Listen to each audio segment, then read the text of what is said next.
Welcome to another episode of Creators Outlet, sponsored by our friends over at the Inked Marketing Team. You need a little extra help with your Kickstarter or Indiegogo? Contact Kevin Gillette over at Inked Marketing at www.inked.marketing today. We want us to remind you that the award-winning series Loco Hero from Monty Michael Moore is back with issue 2. Get your copy today at inked.pub/Loco Hero 2. And as always, please subscribe, comment, and share. And tonight, we have our special guest, Red Gaze, with us. What's up, dude? What's up? How's your night? How's your Friday? It's Friday. It's Friday. Yeah, it's Friday, but my like I was saying in the my daughter was here a week, so I didn't get my order in for adult beverages. So but if it's over now, then it's still a special Friday. Oh yeah, Fridays are always special because I usually don't stream on the weekends. So I usually like either Saturday or Sunday. I will sleep the entire day. This week it's going to be Saturday because Sunday a friend of mine's coming over and buying a bunch of keys off me, so that I can back more projects. It's just how it's working. I might be with you on that one this weekend, man. I could use a whole day of sleep. It's like getting old. My health is up and down. I'm disabled. I'm in a motorized wheelchair, so I'm like Professor X, although I look more like Mojo. Well, whatever works. You could just be your own character. You gotta forge your own character personality here. Professor Mojo. How's that? Professor Mojo. That can work. That can work. I can write a script around that. What's his power? Flatulence. I think that's been done in Mystery Men. Oh yeah, that's right. I forgot about that. Oh. The spleen. The spleen. So, why don't you tell me about yourself? This is going to turn into little background now. When you first got interested in comics, and sure, I've been wanted to actually do this. Yeah, I really first got interested in comics. Oh boy.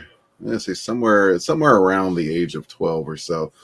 First time I ever experienced comics was from a KB Toys. I picked up one of those multi-packs, like these 3-packs in the plastic bag, Oh, yeah. It was Avengers, Doctor Strange, and I think Iron Fist was in that pack. And I got really excited by Doctor Strange. Honestly, the Avengers didn't really pique my interest with that particular issue. I don't remember what issue it was, but and Iron Fist I just thought it looked cool. I didn't really care too much for the story, but I thought he looked cool. So that's really where it started. And then my brother was really big into comics, but he was more of more like an underground type comic dude. Like he was into stuff like The Crow and shit like that before it became super popular. Yeah. He really liked the dark black and white stuff, and I like that stuff too. But I was more drawn to eventually the Marvel side of things. Like I really became more of a Marvel fan than anything, and that's where it all started. And then it all kind of went downhill somewhere in the early 2000s. I don't know. The Ultimate series was okay. The Ultimate line, but it didn't, I don't know. There's something about it I just didn't like. Like it took superheroes and made them almost introduced too many real world elements for my liking, I guess.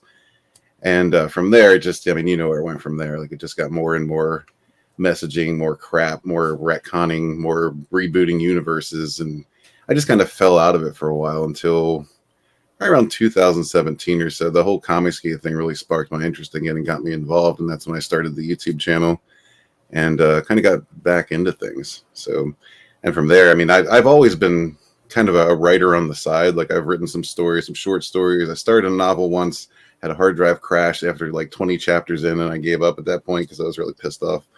But I can see that.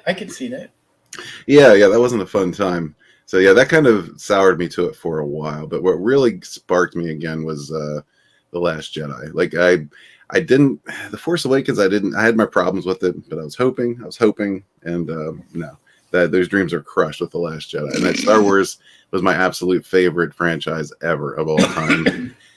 So that really kicked me in the ass, and I got to the point where I just said, look, if they're not this is what they're going to give us, then somebody's got to do something. So that's when I really started writing like hard on Sunsworn, and not too long after that, about I think maybe a year or so after that is when I actually launched. So that's what got me into creating, was just my sour disappointment, not even hatred, just disappointment, and Yeah.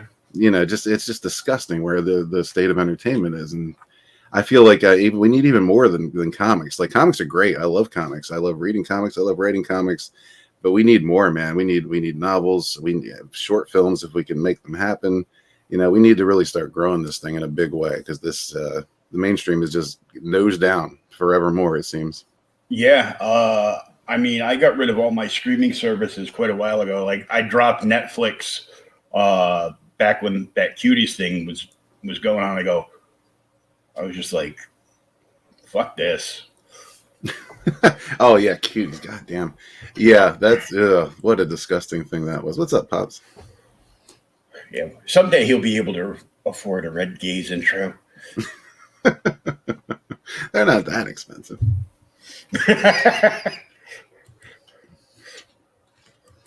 Just a small sliver of your soul. Oh, well.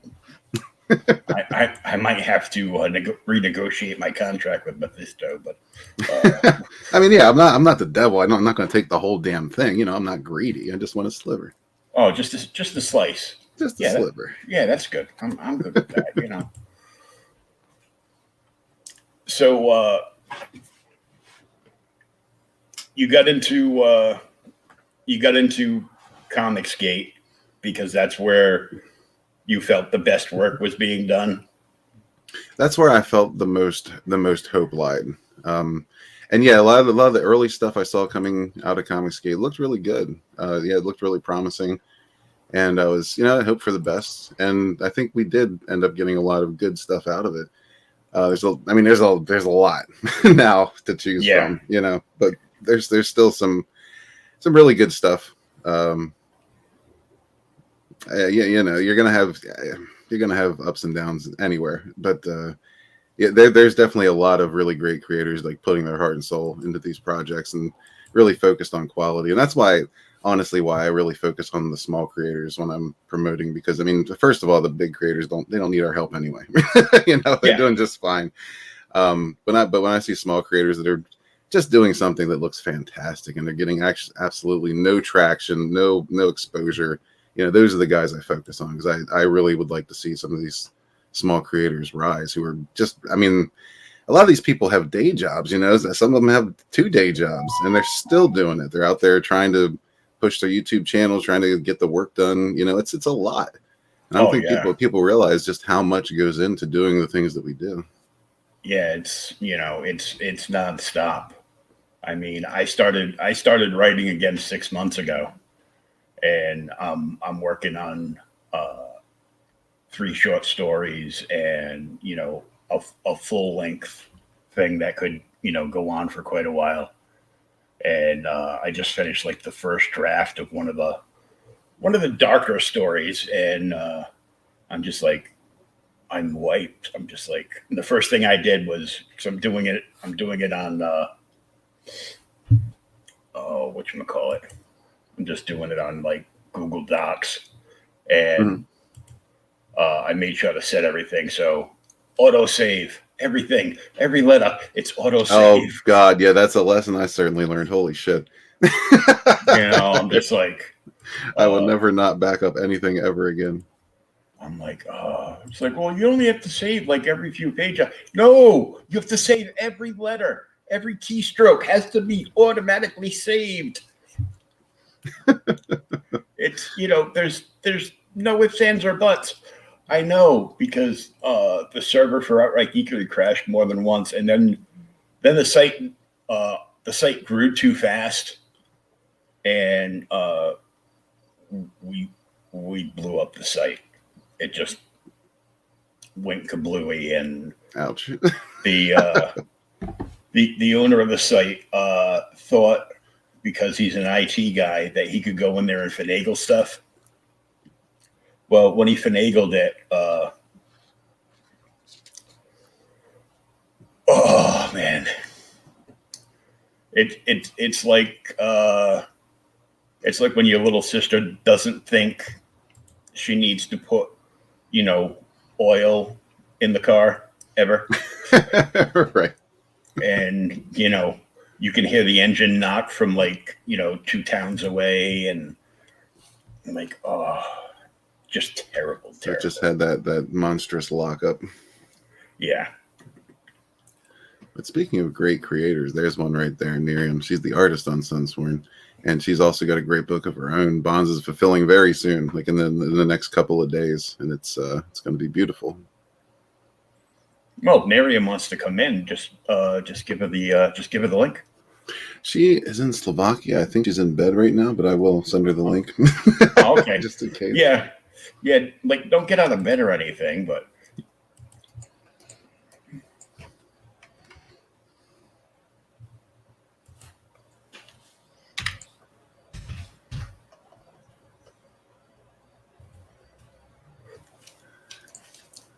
So yeah, that's that's pretty much the path that brought me here. I could bitch and complain all night long, but who wants to hear that?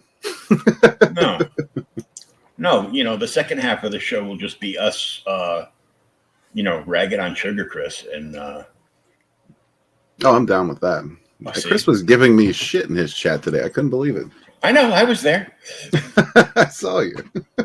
And he didn't catch half the things I was saying. He's like, my nose is fine. I go, no, it's because you're lying about shopping while you're doing a stream, you moron. We all know he's shopping 24/7. That guy shops in his sleep. I know. It's like, and I'm just like, dude, how many jobs do you have? I thought it was bad. I know one guy that does his own geek thing like this, and but he's all mainstream, and every week he's showing off all these uber expensive variant covers that show up the week of release, already CGC 9.8s and signed, and I'm like, right. And he lives in New York, so I'm like,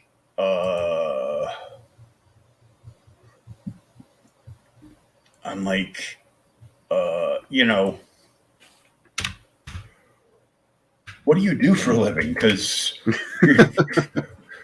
well, I mean, they pay pretty well in New York, but the standard of living is really high too. So it's not really a fair trade, I don't think. I know. Oh my God. So sometimes you want to slap your family. My cousin liked on one of the links I shared for this on Facebook, and he's like, "Oh, where's the show?" I go, "Dude, you clicked like on the link already. It's right there. You just click the thing." And I'm like, "Oh, that's it. I'm just shutting Facebook off." Leave. There we go. If it makes you feel any better, I want to slap my family pretty much every day. Probably much deserved. Oh yeah, very much so. But speaking of, I'm here. Slap me, cuz don't tempt me. You're not that far away. There you go. So the slap plate is on. But you'd have to drive here because my wheelchair won't make it over the bridge. The cops would stop me, and I don't have nitrous on this one yet. You don't have the time travel device like Timmy in South Park? Timmy. That episode? Oh. Me and my buddy used to crack on that all the time. And we'd make fun of Timmy all the time, and now I am Timmy. Oh, without the stutter. and I'm like, it was even worse because I was a nightclub DJ for like over 30 years until I fell ill in 2016 and died, and they put me in a medical coma and all kinds of happy horseshit afterwards. Jesus. Yeah, just a flesh wound. I had sepsis, cellulitis, and acute fasciitis. Oh, yeah. I've heard of at least one of those, and none of them are good. No. It just gets worse. Even after I eventually came out of the coma and I was going to like 1,000,001 doctor's appointments, they'd look at my file and be like, "You should be dead."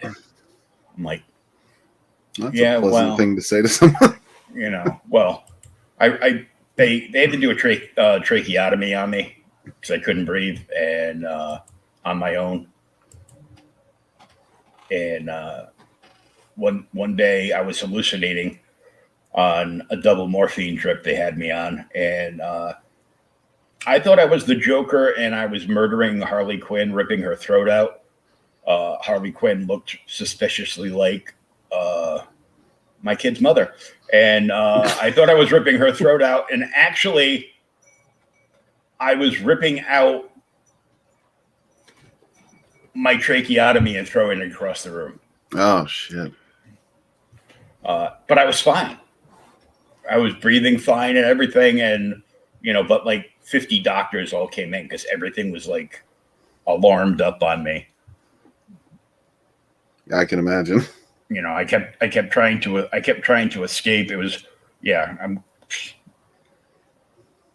one of the books I'm writing. I'm going to try to expel all the demons from the hell of like the last 7 years. So it's just one of those things. So tell me about how the book came about. Well, the book came about from, it actually started as a role-playing universe that I created for some players like 15, 16 years ago. I keep saying 15 years, but I keep forgetting, every year it's more. So it's probably closer to 17 years at this point.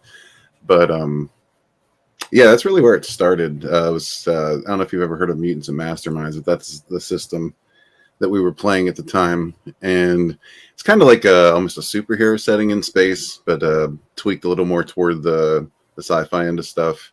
A little bit away from here. It was kind of a step away and a step more towards space fantasy.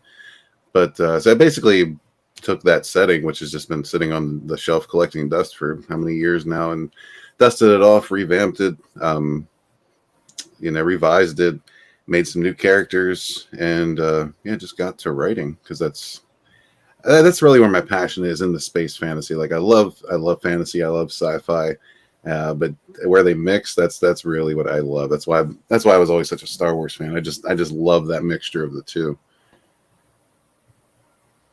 So Star Trek's out, huh? No, I enjoy Star Trek. I'm more of a casual Star Trek fan, I would say. But yeah, I like some sci-fi stuff, but when it gets, I don't know, sometimes I feel like it gets a little too bogged down with all the technical stuff, and it takes me out of the story sometimes when we're spending half an hour, dissecting a warped core and naming every part that's inside, Oh yeah, well, my Star Trek is the original version, so that came back to I'm old. I'm not Pop's old, but I'm getting there. I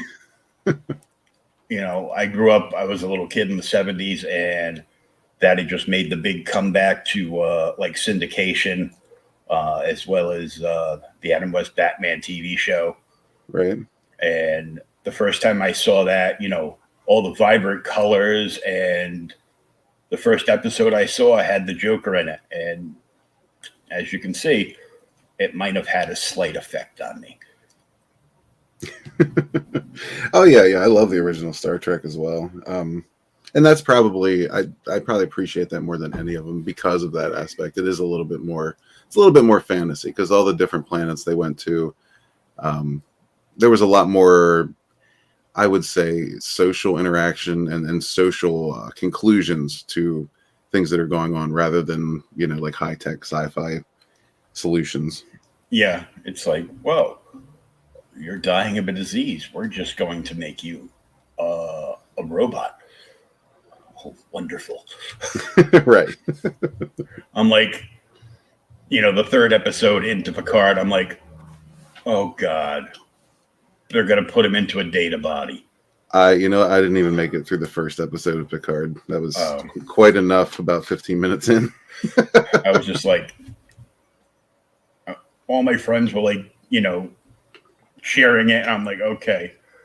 I got the like the 30-day trial off of Amazon for CBS All Access, and I watched Picard in one day.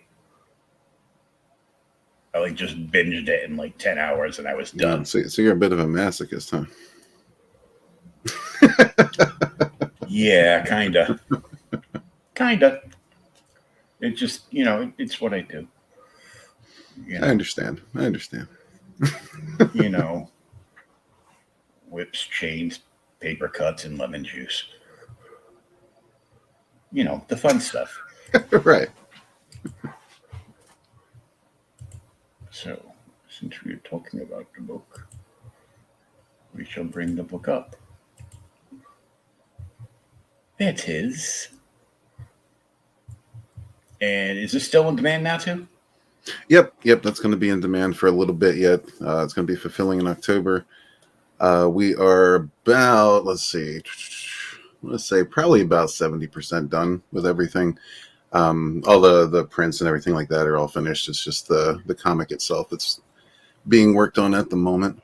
But I mean, Nerium is just on fire. She's been spitting out like a page or two sometimes on an almost daily basis when she's not, out of town or has other things to do. But yeah, it's coming along really well. Cool. Yeah.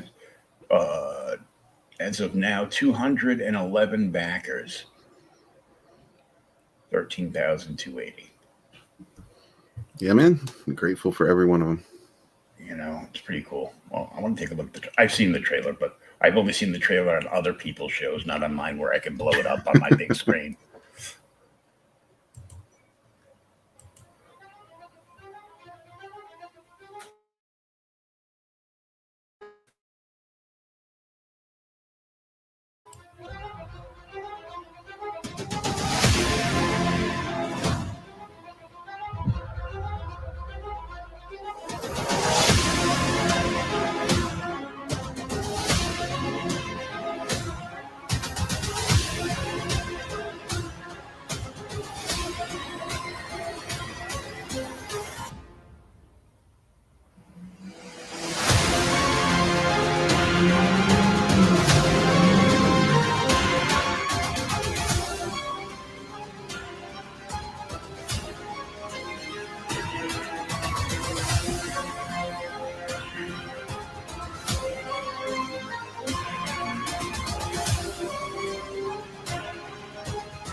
Cool. Yeah, man. And that trailer was actually made before we really even got into the really cool stuff. The pages Nerium's spitting out right now are just fantastic. We're really getting into the dragon battles and some really cool stuff. But I can share a little bit of that with you if you like. Yeah, cool.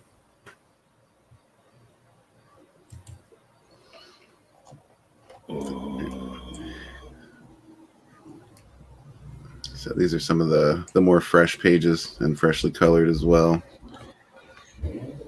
Oh, those are awesome. And Katie would probably kill me if I show too much, but I can't help it. Some of these are super cool. Actually, all of them are super cool.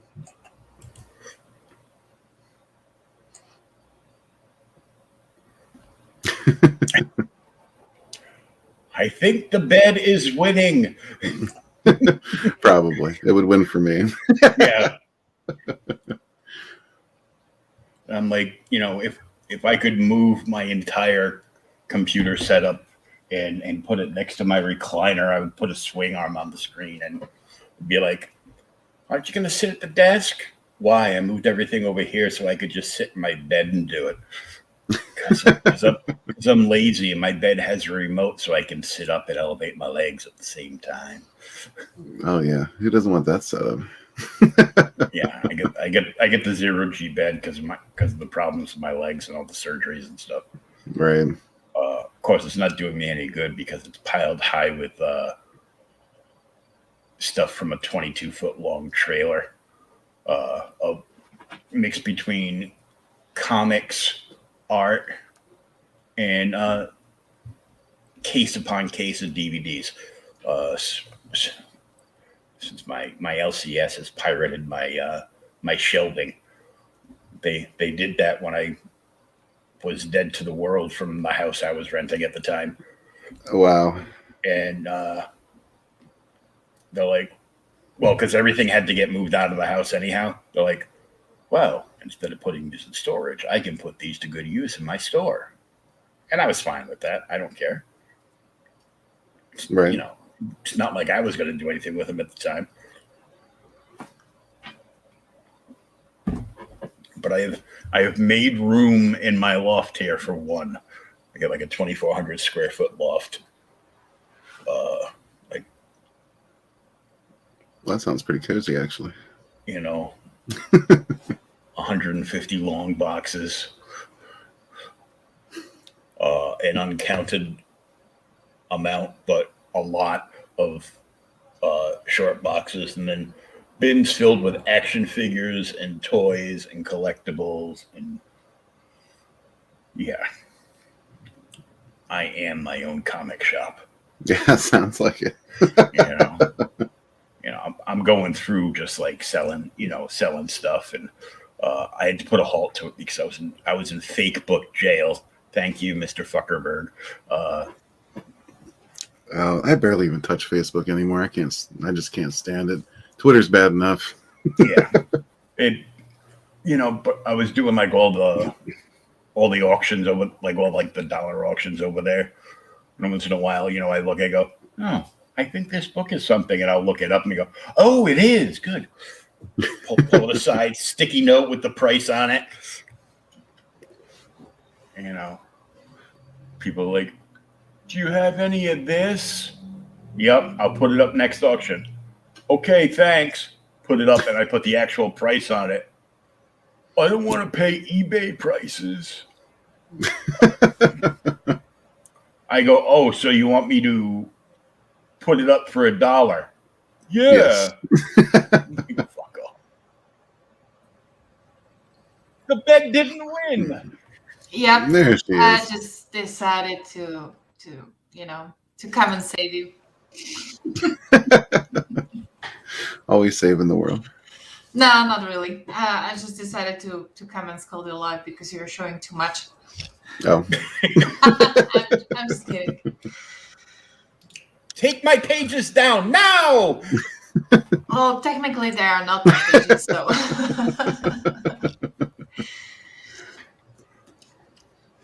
Hello. Nice to meet you. You as well. I've seen you on many streams. Okay. I lurk in chats. That's how I find everybody. Oh my god. Do we have another stalker?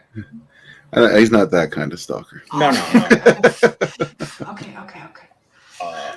I'm a comic stalker and of course a streaming stalker. So I go and I look and I go, oh, that's cool.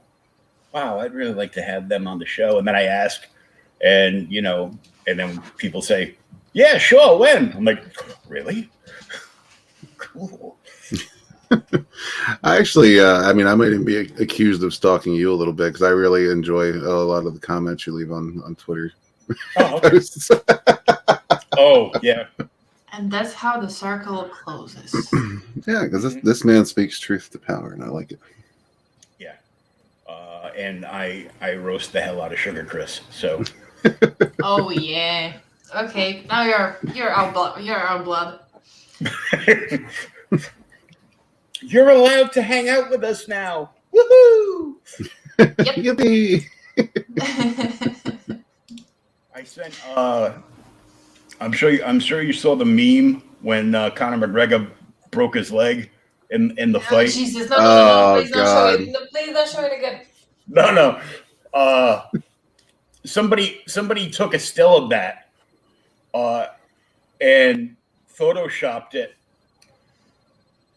and put a red dress on Connor. Oh my god! I sent it to Sim, and I'm like, was Chris at the fights tonight? Oh my god! And he was dying laughing. I'm pretty sure he shared it out. Yeah, I don't. I'm almost scared to say that that's very highly possible. That it would end up like that. But who knows? Who knows, right? Maybe the moment Chris gets his red dress on, he gets extra powerful. Like Naruto powers up. I don't know. I can kind of see Chris doing that to himself. You mean Just- the red just- dress or the broken leg? The broken leg, just walking through his room, I can see that happening. Yeah. Yes. I keep asking him when he's going to clean the piles of books that have been the same piles of books like next to him at the computer for like a year now. It's just getting bigger and bigger. Yeah. Oh, he's probably No. one of those people that has an organized mess, right? Because I operate like that a little bit. Like it's a bit messy, but I know where everything's at. Come on, in a year, come on. Well, Chris doesn't have anyone there bossing him around. He just does what he wants. Okay, notion taken. Mm-hmm. It's Jeez. I'm kind of the same way because I have I have an end table next to my recliner, and another creator referred to them as book poops because they're pyramids basically of books, like stacks of books all around your house. It doesn't matter whether they're prose books, if they're art books, if they're trades omnibus, they're stacked up everywhere, and it's true. I have like 4 stacks on this end table, and they just get higher. Okay. That happens to me for a bit, but I can't leave anything laying around too much most times because I always got to clear it off to make room for organizing and fulfilling the next campaign. Yeah. That's what it's become. So that's forced me to be a little bit more clean and organized. Well, I've been going through stuff, and I mean, I had a full 22-foot trailer that showed up here with stuff of mine that had been in storage for like 5 years. So I went through and broke down like probably a little over 100 boxes. Jeez Louise. Not bad from a wheelchair, but And not bad at all. I mean, organizing one box is a pain in the ass. but the problem is like I discovered like all these cool toys and action figures, unopened, of course, that I didn't know, and I start setting them up everywhere to take pictures to be like, look what I found, and then all the toy buyers that are that follow me are like, ooh, are those for sale? I'm like, no. Maybe. How much you got? I go, I don't think you can afford these. I think, I look at them and I'm like, have they put these in one huge complete like box set that I can just display up on a higher shelf somewhere? No. Okay. So I'm like, no, they're not. Because they never made those again. I go, yeah, I know. I would love to get rid of my Stargate figures, but trying to find a Stargate fan is hard enough, and then trying to find a Stargate fan with money. Yeah, I would think something. It'd be pretty difficult to find a Stargate fan hardcore enough to actually buy figures. Yeah. Well, at the time I was when they came out, and I bought like an entire case, so I've got two of everything, and then I've also got a in the sealed case. It came like one per case was a demo of the original MacGyver there, his character. But it was I forget what they call it now. But it's the original mold, like all gray. A prototype, that's what it is. Right. It was a prototype of Jack O'Neill. It looked nothing like the finished one. Like some of the pieces, some of the parts of his body sculpt were actually like separate. Like the vest was like a separate piece that came together, and a few other things. And I'm like, somebody goes, "Ooh, who's that a prototype of?" I go, "Oh, Jack O'Neill from Stargate." Oh, never mind. Oh my God, I still like to rewatch the old series. Oh yeah, yeah. I own them all. I'm a stickler for physical medium, so Right. I own all the Stargates, all the Babylon 5s, all the original Star Treks. The only Star Wars movies that matter. Have you seen this TV series? It was called Andromeda with Kevin Andromeda? Sorbo. Yes. Oh, yeah. Yes. Yeah, I Oh, enjoyed come on, that was a cool one. It was cool when it came out, but I tried watching it again, and I'm like, oh man, this is just so cheesy. I can't watch this. Yeah, it was so cheesy. Yeah. I haven't watched it since it's been on TV. So yeah, maybe I should revisit that soon. Because I really enjoyed it at the time. I remember that when I was a kid, when I was a teenager, and my brother was a lot younger. They put each episode on TV. I think once a week, and we always gathered the whole family in living room. Because we were so excited about the new part getting out. So it's kind of nice memory. Yeah, I used to think Xena was a good show too. So. It's been a while since I've watched that too. And then I'm like, no, it wasn't. But I'll sit down and watch Linda Carter's Wonder Woman all the time. Sorry, first TV crush, can't help it. It's just it's Linda Carter. So the only good part of the last Wonder Woman movie was at the very end when she appeared, and I knew it was her. When her back was still to the camera. You studied that intensely, huh? You have no idea. I got kicked. I got kicked out of a group because I guess was it last year? Her husband passed away. And everybody in the group is, sad face emoji, cry, hugs, blah, blah, blah. And I put up a meme.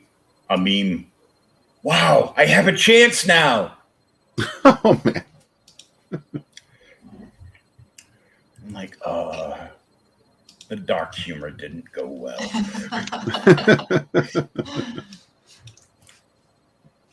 Somebody asked me, he goes, "Are you kidding?" I go, "Of course I'm kidding.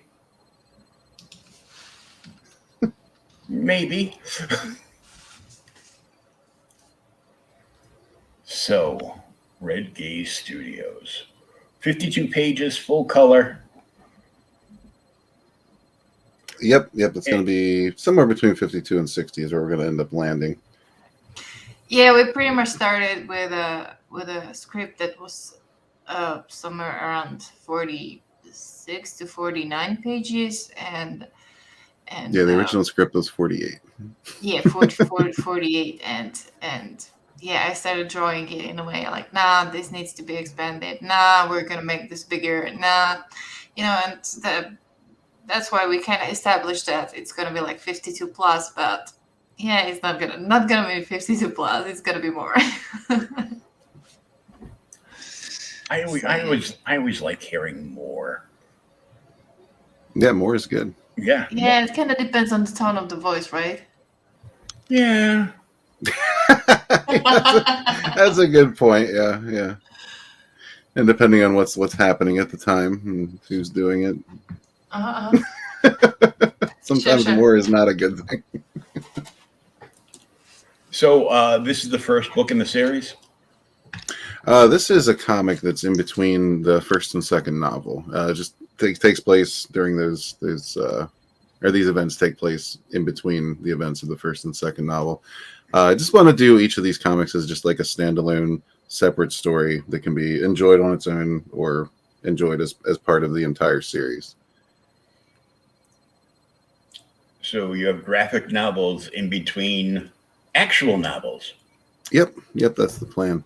So I want to make it so like you don't have to pick this up in order to, get the full story that's going on in the novels, and vice versa. Like you can enjoy this by itself as well. Except, we all will. I have absolutely no problem with that. Yes. Do it. That's of course preferred. But I know there's people out there who will only buy comics. There's people out there who will only buy novels. And if that's your thing, then I want to make sure I do it in a way that you can enjoy it, whatever medium you prefer. And then there's the mentally unbalanced comic book collector, which has to have everything. Those are my favorite. It's like Pokemon, gotta catch them all. Yeah. It's, I finally realized a long time ago when I would see like 90 different Vampirella covers every single month from Dynamite that I really don't need all the covers. Yeah, see, I'm kind of the same way. Like I don't need a ton of covers. Sometimes I'll get multiple covers if the covers are really cool or if it's done by someone who I really like. But I just need the story and I just need it once. But every once in a while there's a cover that'll catch my eye and be like, okay, I want to get both these covers. Yeah. But once you're, I don't know. Some of these things I see coming out with, like 10, 20 variant covers. I'm just like, why? Oh, and then that feels like ripping people off to me. Yeah, so it's 20 variant covers, and then there's 20 naughty and nice covers to go with the variant covers. Right. And I'm like, yeah. You do know this kind of stuff is free on the internet, right?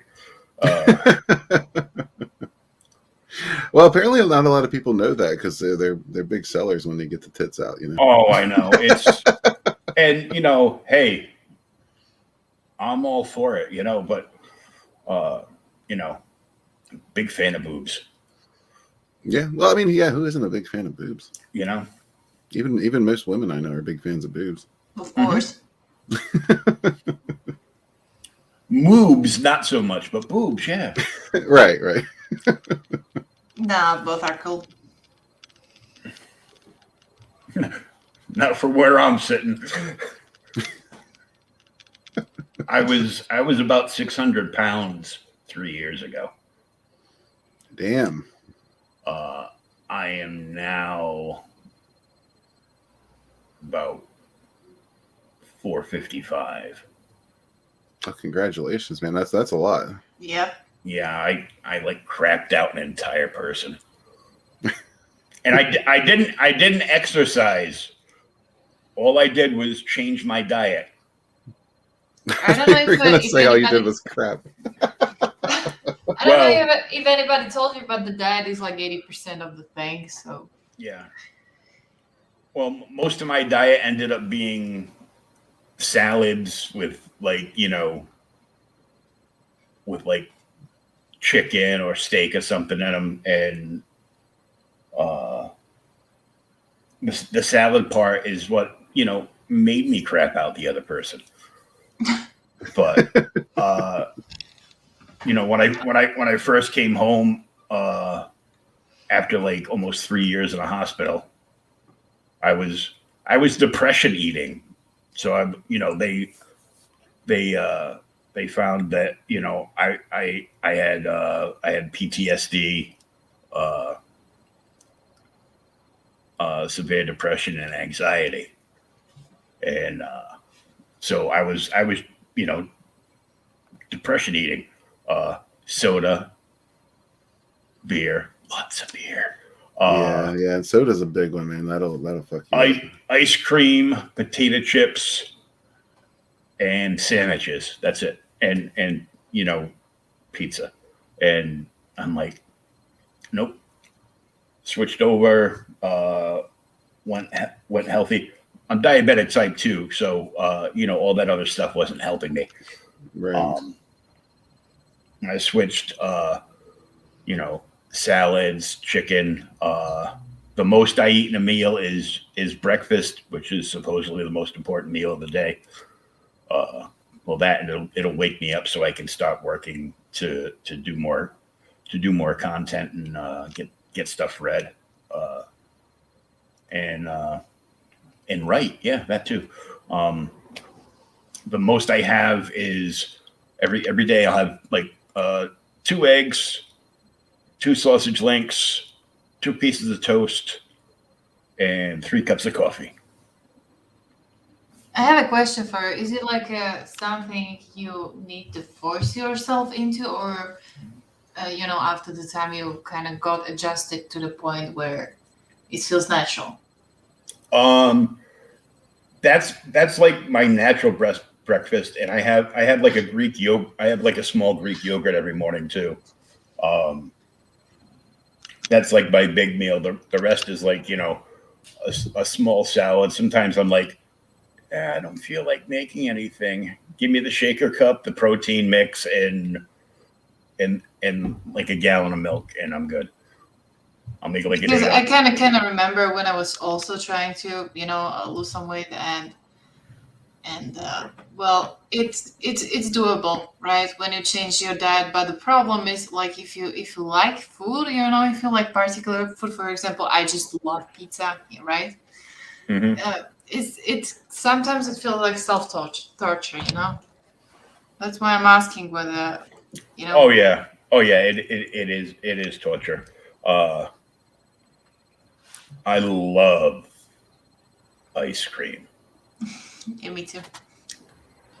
Like, I was eating 6 gallons of ice cream a week No, that's a lot. because I wouldn't put it in a bowl. I would just get the carton in one hand with a spoon and my walker in another hand, and shimmy shake like Grandpa Simpson back to my sit to stand recliner and sit down and be like, that's a good amount, yeah. But then I was too lazy to take like 6 steps back to put it back in the freezer, so I would just finish eating it. No, that's another step of laziness.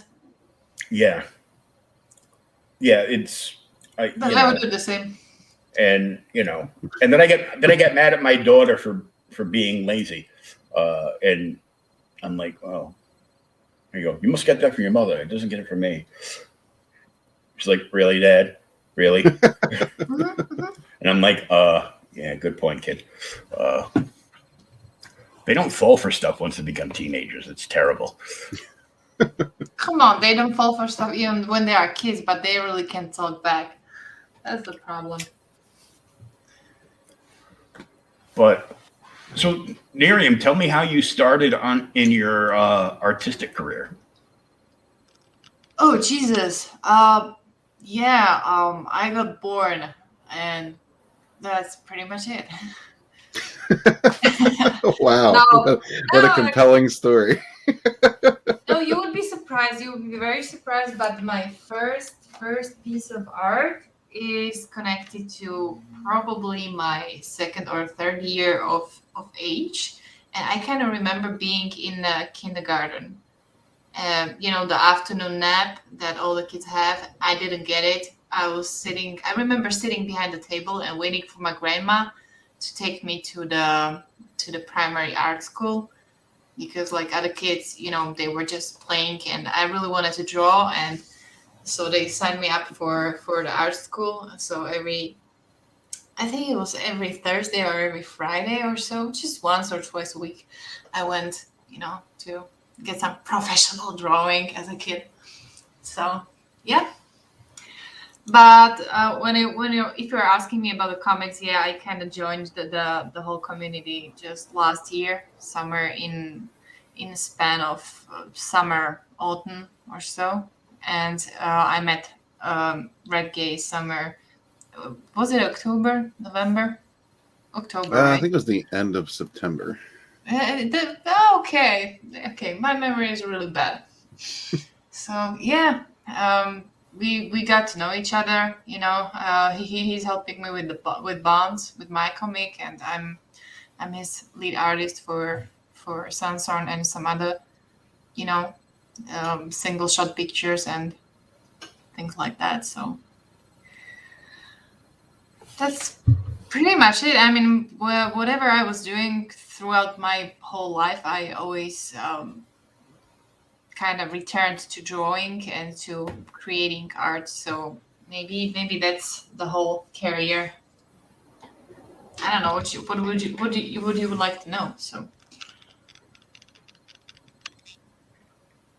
I'm just taking in because you were going to art school when you were very little, and the most artistic thing I did was in preschool, where I doodled on a plate that they coated afterwards and gave to my mother, and it had been hanging up in my mother's kitchen till she passed away, and I still have it.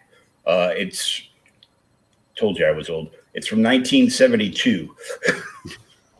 wow. It doesn't look any better, but it's just one of those, cutesy things. It was, hey, so have you tried your hand at art? And then I will show them the plate and be like, ooh, yeah, you should just keep writing. I'm like, yeah, I get that. I'm like, I can't stay in the lines in the coloring book unless I hard trace the lines with a certain color. Well, I know that the first drawing that I made on a little tiny note, my mom put it into my baby photo album, and I still remember last time I went to my mom's drawer because I wanted to borrow a necklace, right? And every time I open the drawer, there's this necklace that I made her from the beads, right? Colorful beads as a kid in the kindergarten, and she still keeps that. That's kind of A nice memento from years gone by. Yeah. So, Red, the novels from Sunsworn, are they Yes. available in this campaign to order all together, or do we have to go to another portal for that? They're available as add-ons on this campaign. I still very have some nice. physical copies left, but I label them as reader copies because they're the ones that I didn't quite feel right sending out. Might have a bent corner here or like a crease in the cover there. It's nothing too dramatic. A lot of them are actually in pretty much mint condition. But just in case somebody gets something with a slight imperfection, I just want to make sure people are aware that can happen. So yeah, there's a few physical copies. I think there was, I think I put 40 up in total. I think about half of those, maybe a little more than half, have been claimed. Oh, cool. But you can also get the digital as an add-on as well. Oh, nice. And yeah, eventually I plan on doing reprints of that eventually, but they're never going to be as beautiful as the first copy, because I want that first campaign run to be special for everybody. Oh yeah. And in case you're interested, like this colored version goes with two variant covers, and on top of that we added the black and white edition, which is kind of the freshest. Yeah, a lot of people were asking for a black and white version, so I tried to. What I initially said was, if we hit 250 backers, then I'll just print off an extra black and white edition for every physical backer. But gave that until the end of July. We didn't hit that goal, so I just put it up on the campaign, and anybody who backs the Sirens of Sunsworn or Total Onslaught tier will also get that as just a bonus for throwing in for a high tier, because I appreciate that. Oh, cool. Yeah, the black and white thing is become immensely popular now. Seems to be, yeah. I'm starting to feel like I wasted money on colors. Yeah. but not really. But not really. Yeah, because I mean, it looks. Mika really makes those pages look beautiful with those colors. I think it's just that everybody wants a book with like the original line art. It kind of depends. It kind of depends, because you can get a colorist that will make the lines pop out even more. I mean, I really can't compliment Mika enough, because there wasn't one time that I would be like completely like dissatisfied with what she has done. You know, like she has this beautiful sense, like for intuition of how to navigate the shading, you know, and the lights and all those features. And sometimes you get a colorist that just doesn't do the job well. And on the other hand, when for example, when I was drawing Bonds, I was drawing it, I was inking it, and I decided to use the black and white shading. So that's why it's like black and white. And when you know how to do it right, you know, like shaded black and white, you can pretty much get the same result, but without using colors. Yeah. I was like that when I was a kid. I had a black and white TV in my room, and I could have sworn I was watching the Super Friends in color. That was just my imagination, apparently. Very good imagination there. Yeah. So your featured tier, Sirens of Sunsworn. Yep, that's the sexy stuff, right? So with that tier, you'll get a book. Wow, it's been so long since I've even looked at this. I think you can choose your cover with that. You'll be getting 3 prints done by Nerium and 3 trading cards done by Carla Tornielli, as well as a poster also done by Nerium, which will be folded, just so everybody knows. I want to make sure that's clear. That will come folded. And also two mini prints of the covers. Yes. Yeah, every tier except for the digital. I mean, even probably going to put it in the PDF file, but I like to say that just to make sure people know that you're not going to get anything physical with the digital. Every tier will come with a print of both covers, just in case, you know, if you like the art from one cover, but you don't want to get both covers, that way it's available there for you to have. You still have the art, and this way you can, you know, frame suitable for framing and mounting on your wall. Right. Yeah, and all these prints are going to be 6x9. Cool. Yeah, it says Nerium 6x9 art print, Vinny 6x9 art print, three Siren trading cards, choose your cover, and then it lists the 3 prints by Nerium and the poster. 12 by 18. Yep. That's a good size. And it has a lot of boobs. Yeah, plenty of boobs. No free nipples, but one comes close. Not one. Come on, at least 2 of them. It's the nip slip. Just a It very, was very, intentional. very slight slip.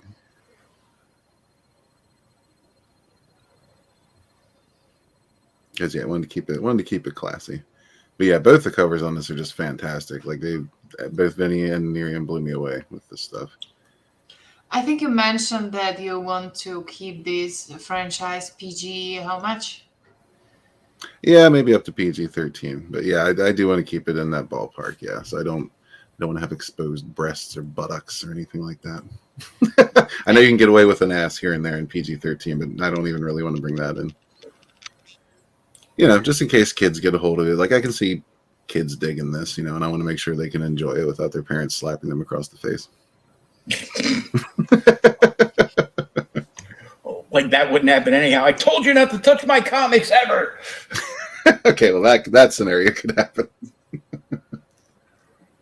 Yeah, I mean, the classical response to that would be like, why didn't you back it twice?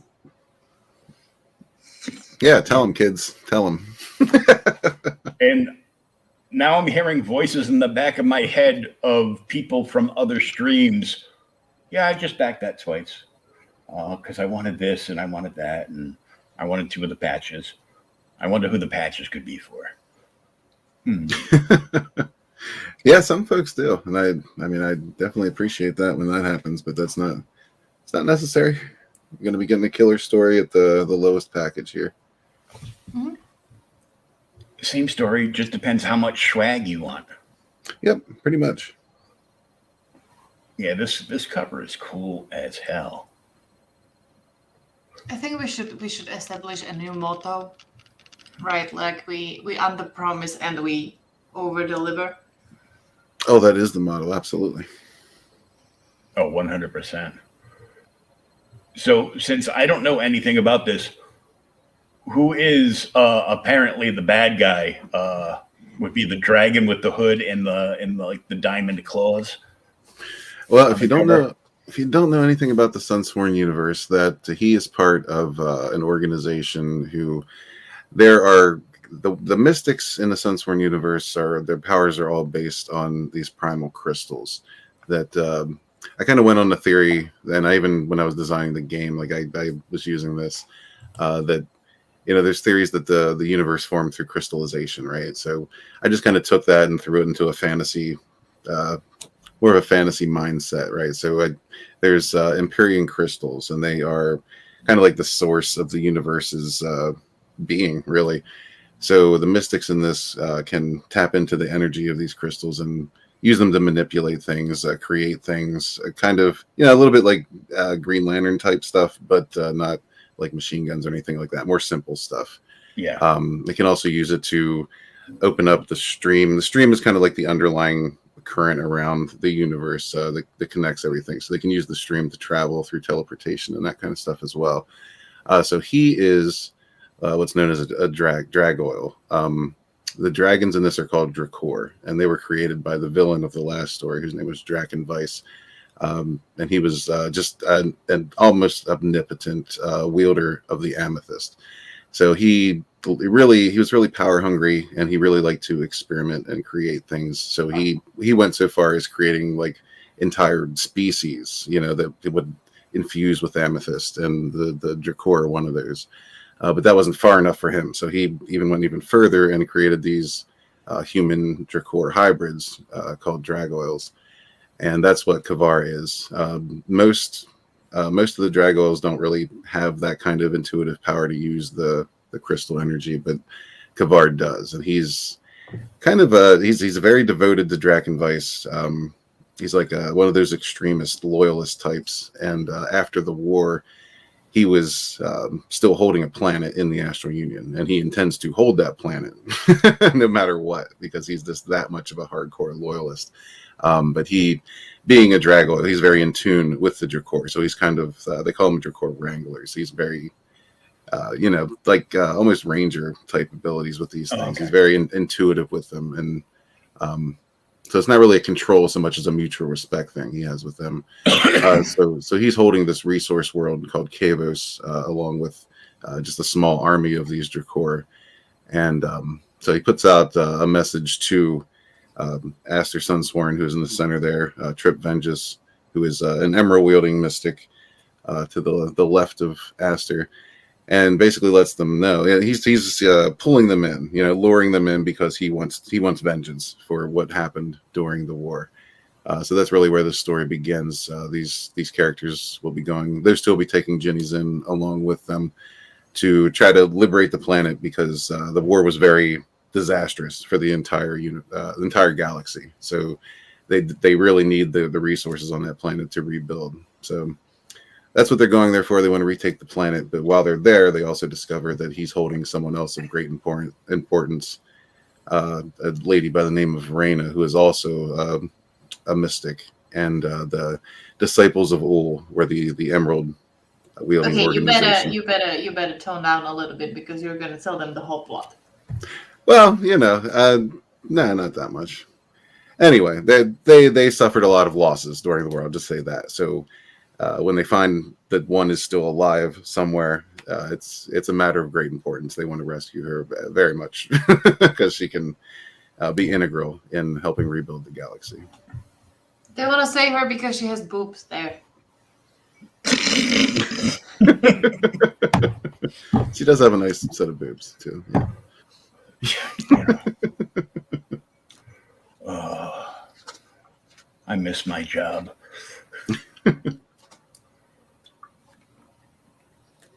The 30 years of nightclub DJing, I spent them all at gentlemen's clubs. So. Yeah, so sorry if that was a bit of an overload, but it was kind of hard to describe who Kavar is without first describing a little bit about how things work. Oh, that's cool because I knew nothing about it other than it looks awesome.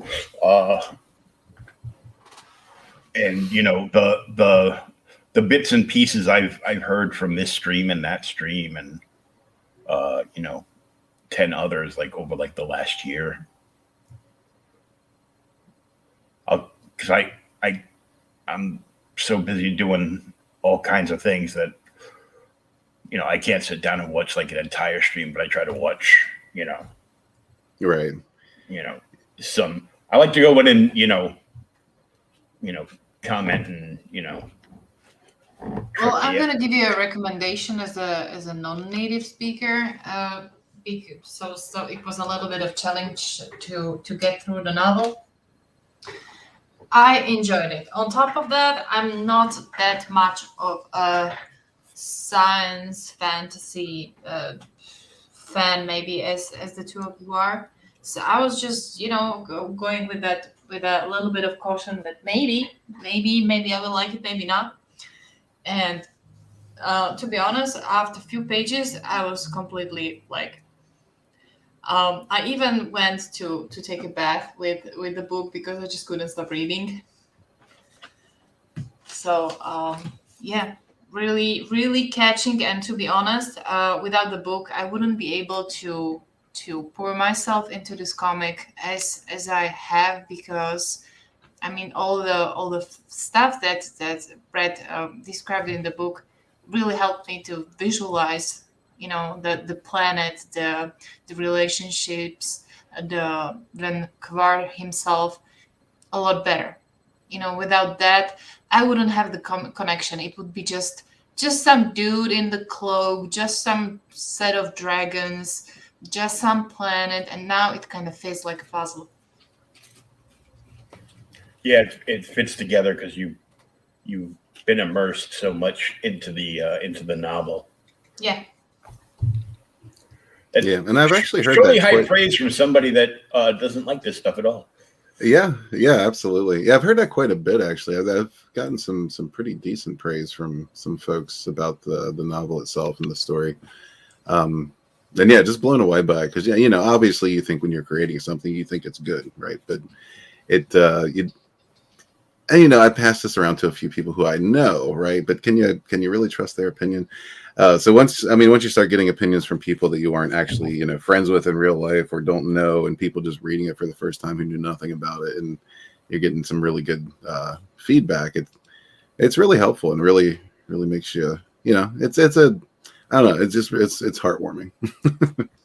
Yeah, it makes you feel good when strangers compliment you, Absolutely. because your friends will tell you look good in a polka dot shirt, and then you'll go out and people will start say, "Oh, it's that guy from Look at that dickhead in the polka dot shirt. yeah, it's that scrub from the Suicide Squad movie." No, not King Shark, the polka dot dude, who apparently has been in every DC movie. The polka dot dude? The polka dot dude has been on episodes of Flash. He was the insane guard in one of the Nolan Batmans. Oh, you mean the actor, not the- necessarily the polka dot dude. Oh no, not the polka dot dude. Just Okay. the actor. He's been in like six to eight DC properties, like in a fairly recent time. Gotcha. I'm still just King Shark is a shark. Great. It blows my mind. They keep bringing in these giant celebrities to do these voiceovers for characters who have just a couple of lines or just say a couple of things, like Groot and now King Shark. You got Vin Diesel and Sylvester Stallone. Just hire some scrub. There's plenty of people out there that can impersonate Stallone perfectly. If that's what the voice you want. But I guess they want that star power. Yeah. Hey, it's Just all about family. It seems like a waste of money to me. It really is. I mean, they could get me to do it for free. Just be like premiere tickets, a copy of the DVD, and I don't know, some hardcover graphic novels. I mean, hell, just being credited in a movie would be, that would help you out a lot. I've been in a movie, but it's it was just an extra, and it was a very embarrassing scene in a movie, and it was an indie movie, and it was local, and I was very drunk, so I was. Was it a porno? No, because that would have been illegal because I was like 13. Yeah, but speaking of porn, guys, I probably gotta go. So. Speaking of porn, you have to go. Well, I think we know what is going to be included in Miriam's night. Well, definitely some really good dreams. Well, come on. I left my super comfortable bed with Yes, you did. possible Thank you very much. really good dreams. No. I wanted to jump in a little bit, to have a talk. And Oh, I'm pretty sure Red's going to be clipping that part of the show. don't you dare. Perhaps. Don't you dare. So yeah, it's like 4 a.m. over here. So I'm slowly gonna go and get some sleep so I can squeeze out another page tomorrow. Oh, very cool. Well, thanks for coming on. It was very nice meeting you. It was a pleasure. Thank you. Alrighty, bye, guys. Bye. Okay, bye.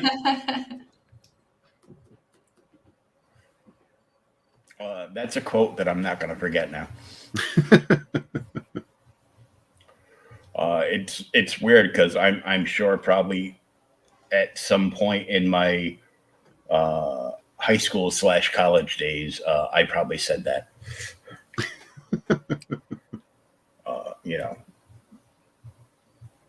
Of course, it was probably the day that my friend said, "My parents don't care if I watch porn on their TV," and he popped in a VHS tape, and then he dove across the room to get the VHS tape out, and he hit the machine wrong, and the tape got stuck.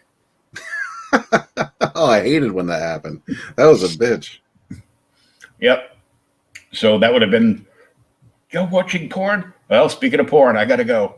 Now, it didn't matter because I only lived upstairs, but, still.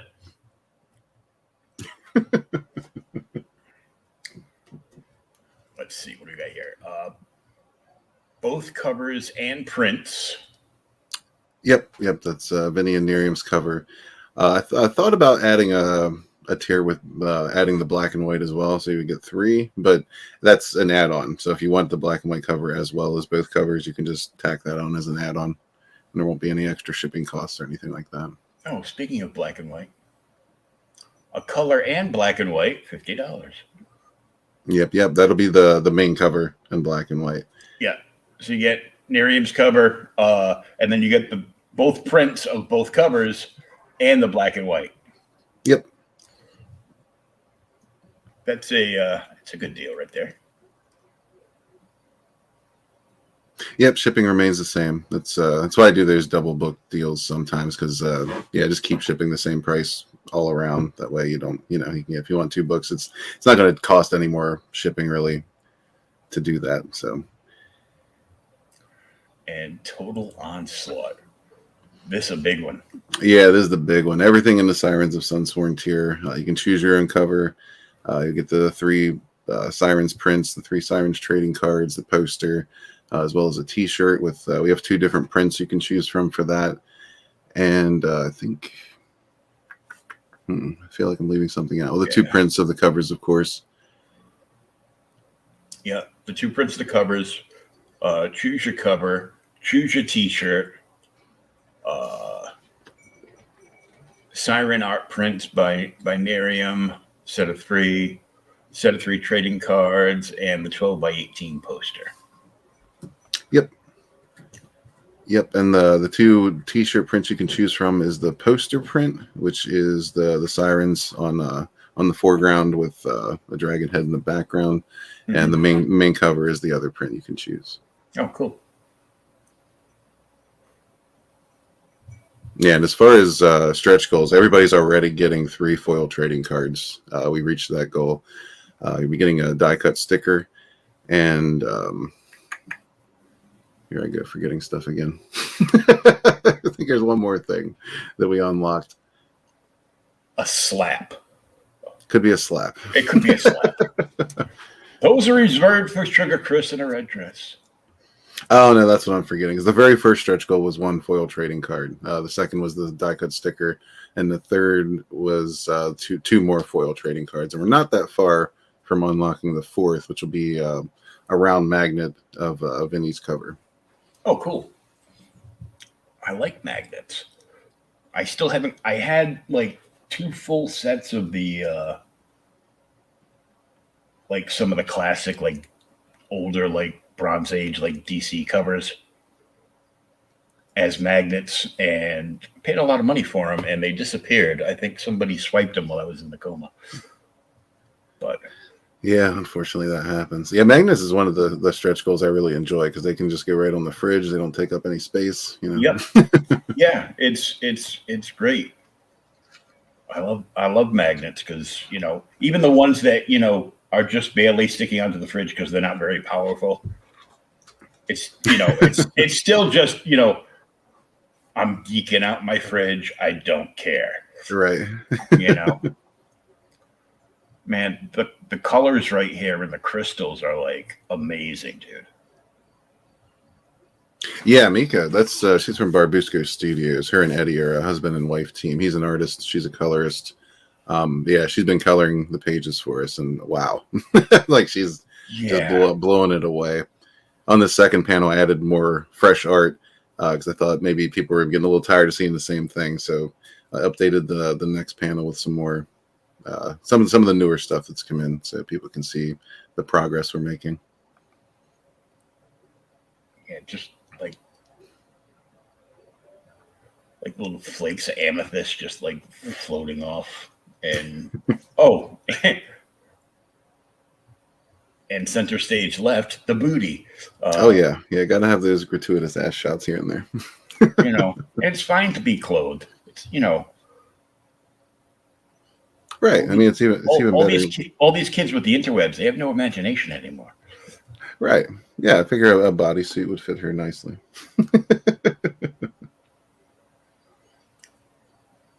This stuff just looks great. Doing the caveman. Grabbing her by the hair and yanking her around. Oh yeah, yeah. Kavar don't play. He's not. He's not a gentleman. Yeah, kind of get that. He's a great bad guy. Oh yeah, that was the point. Yeah, of course. Like I'm a firm believer that a villain can really make or break a story, big time. If you don't have a good villain, you don't have anything really. Yeah, this page here is actually a flashback sequence of Trip when he's been training and remembering his days with Reyna as they're going to try and rescue her. Oh, cool.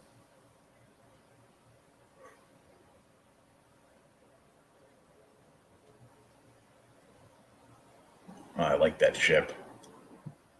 Yeah, that ship was I tapped Lakima Mir. He designed the ship for me, and the starships in the visual companion from the novel campaign as well. He's a good dude. He's a great artist. Nice. It's just a great design. Yeah, I agree. I told him let's go with I want something that was kind of like the shuttle from the novel from the visual companion, but think of it as like a sports model of the shuttle, and this is what he came up with, and yeah, it was really turned out great. Yeah, that's badass. I would buy that as a toy. I would love to make that as a toy at some stage. At some point, we'll do it. You know, because 3D printing has turned out to be cheap. Yeah, that's something I've been looking into is actually getting a 3D printer and seeing what we can do with that. Yeah, because I was talking to Tim Laddie earlier this week, and he goes, "Yeah, I scored this 3D printer. It's a really good one. I got it on sale for like $200, but you got to keep an eye out because they show up on Amazon and they're gone like in like seconds." He goes, and I bought like a $25 spool. I've hardly used any of it, and so apparently he's already made himself an entire Foot Clan army. Wow. And luckily the spool came in blue, so he doesn't actually have to do anything to them. Oh, that works.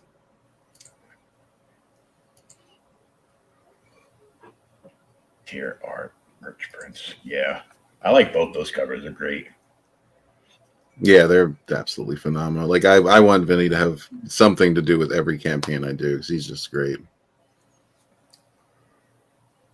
Yeah, he did the original Sunsworn, the cover for the novel. I'm going to ask him to do the cover for all of the novels. Keep it consistent, and he's got a great style that fits, I think, too. Oh yeah, Narium's cover to me is like a movie poster. Yeah, and that's exactly what we wanted it to be. And Benny's cover makes me think that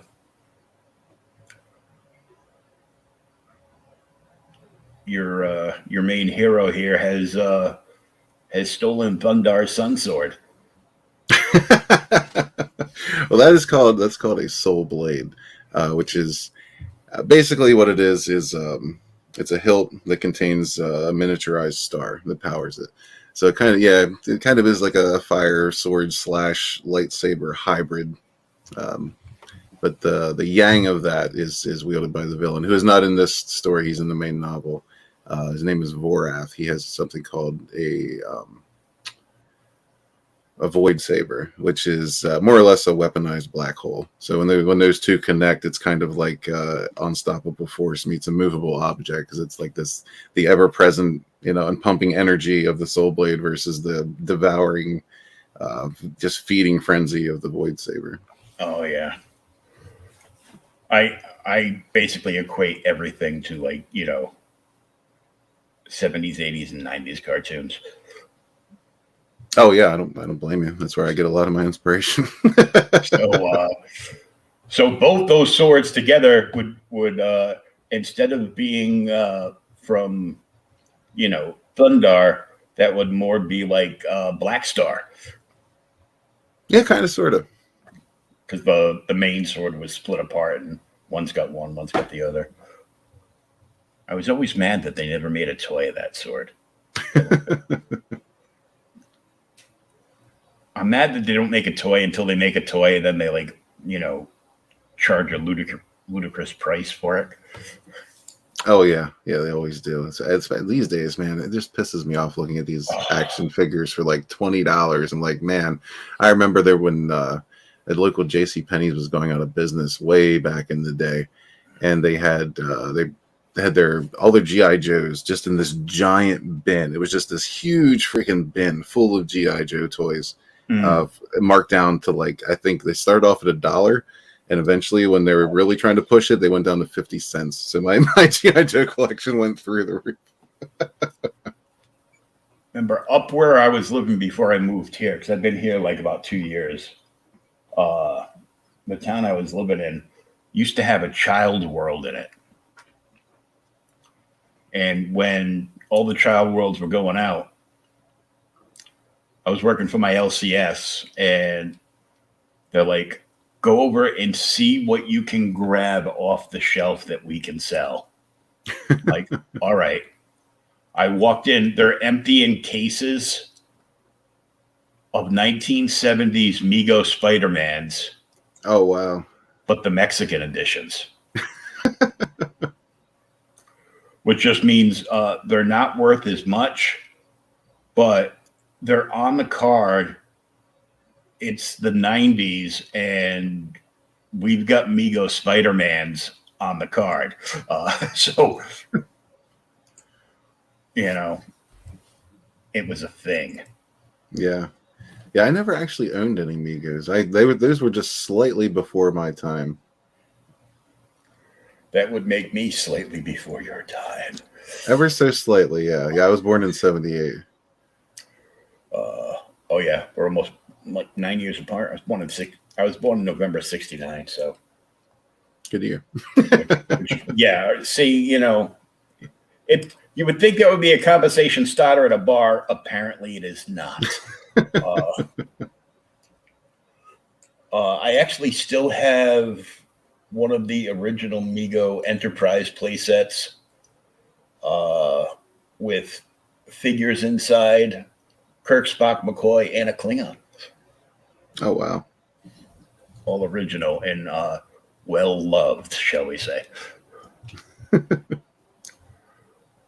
So these are their sexy trading cards by Carla. Oh, yeah, Carla's great. Yeah, she made these up and just did her own thing with them, and they came out gorgeous.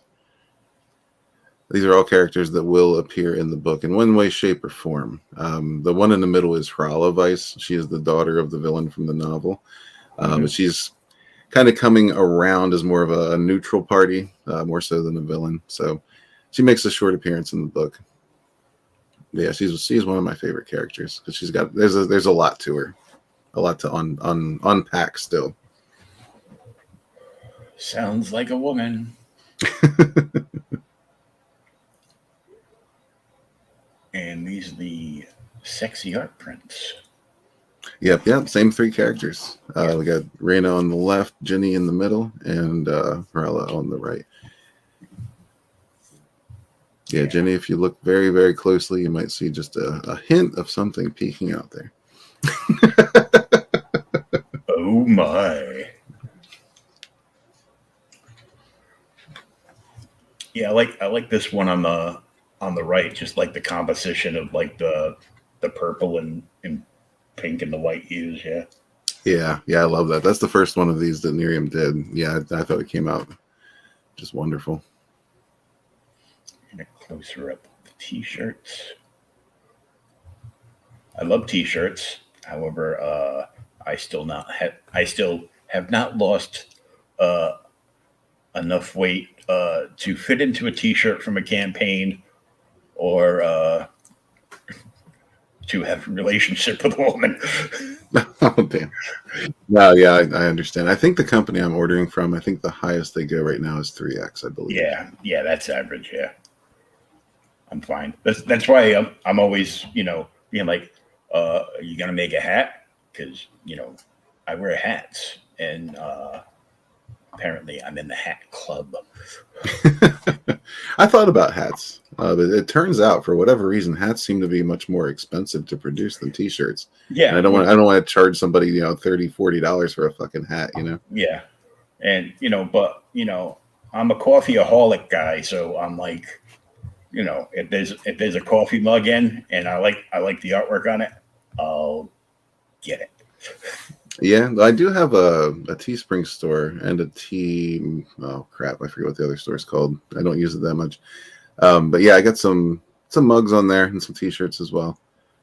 Cool. Yeah, I started one, and then I saw the prices. I go, nobody's gonna pay those prices for my stuff.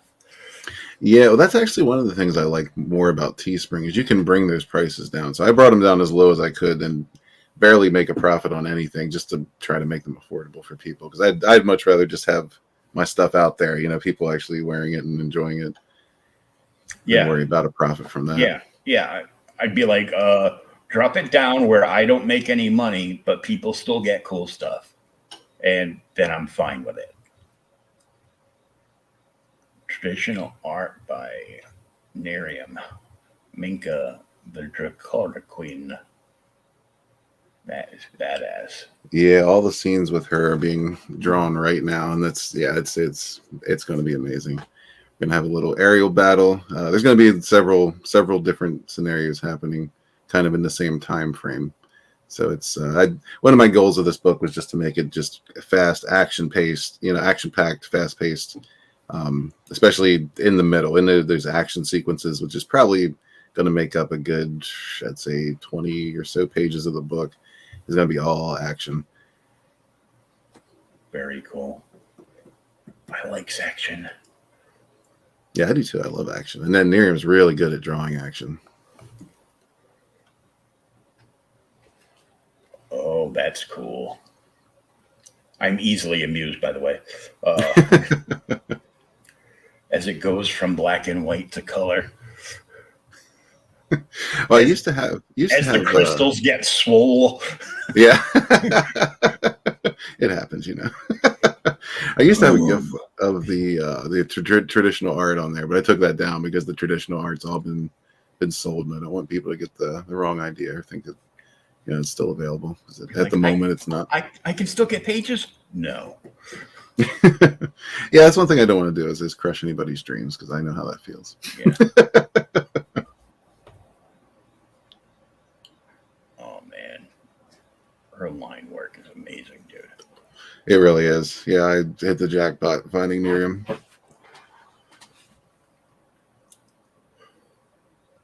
Thank you, Internet, for letting us go halfway around the world to put together a team for our books.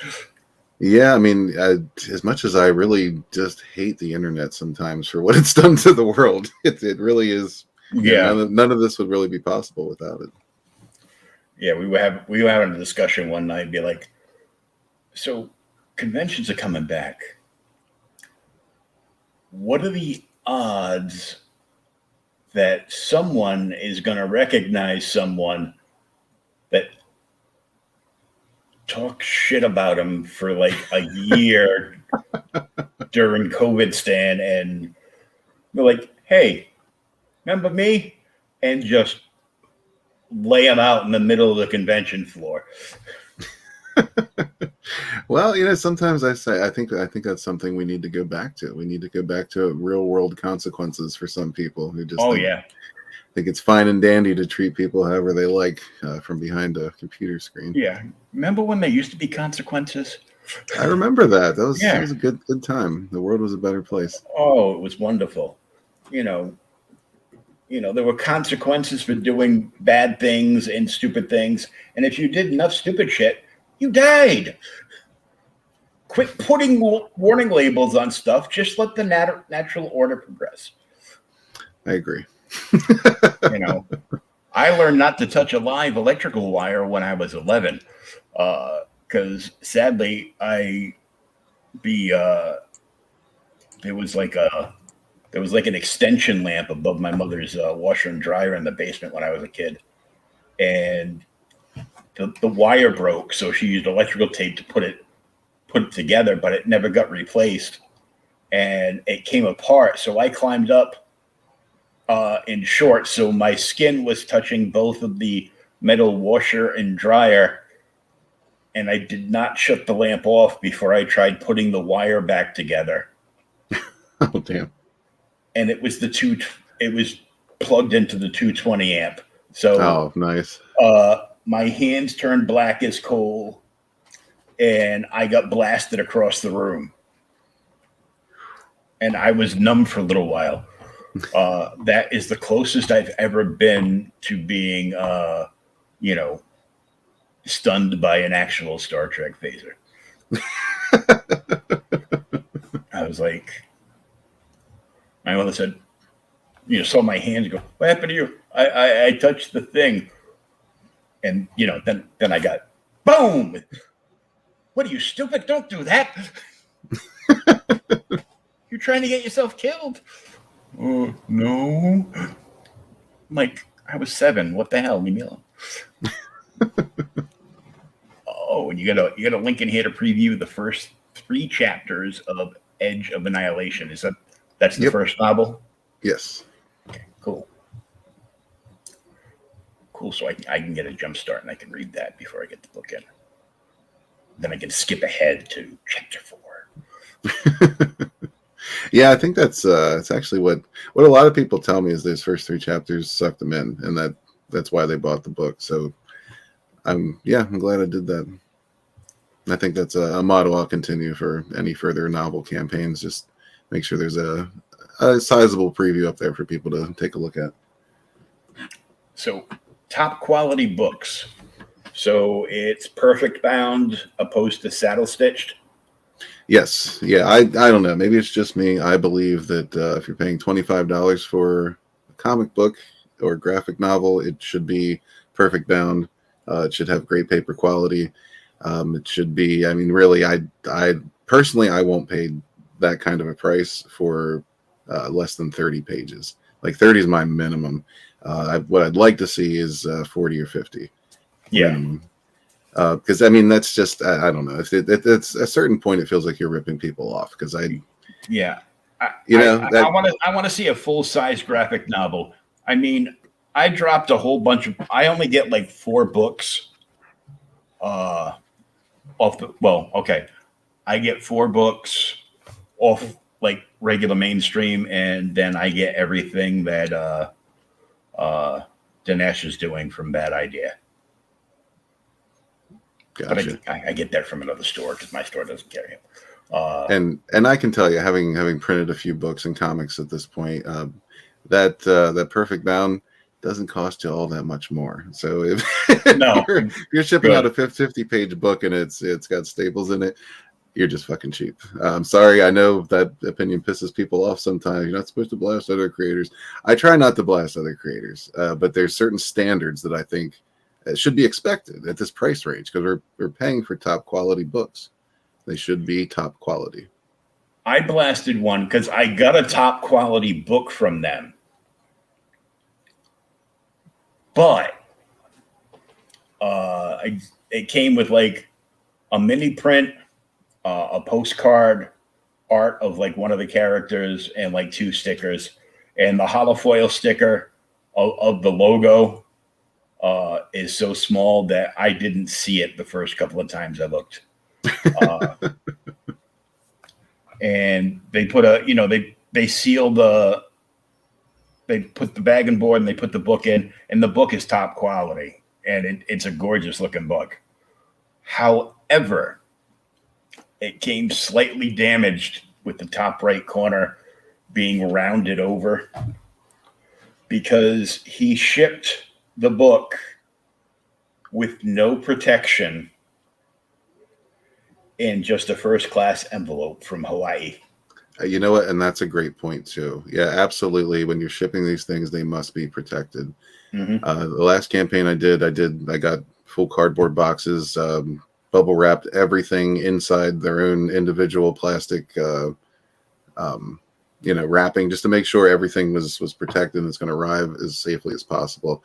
That's something people should keep in mind all the time. And for all campaigns that you're going to see me and Miriam doing from now on, starting with bonds. We're going to be ordering specialty boxes that are, in and of themselves very protective, but they're also going to be bubble wrap in there, and we're going to place those inside protective plastic bags as well, just to make sure everything gets there. Because some people like to keep the boxes too, so I just want to make sure everything's as protected as possible within reason, because some of those shipping supplies do get pretty expensive. But well, because like if the box is decorated or part of it, kind of like the cassette boxes from Aerith.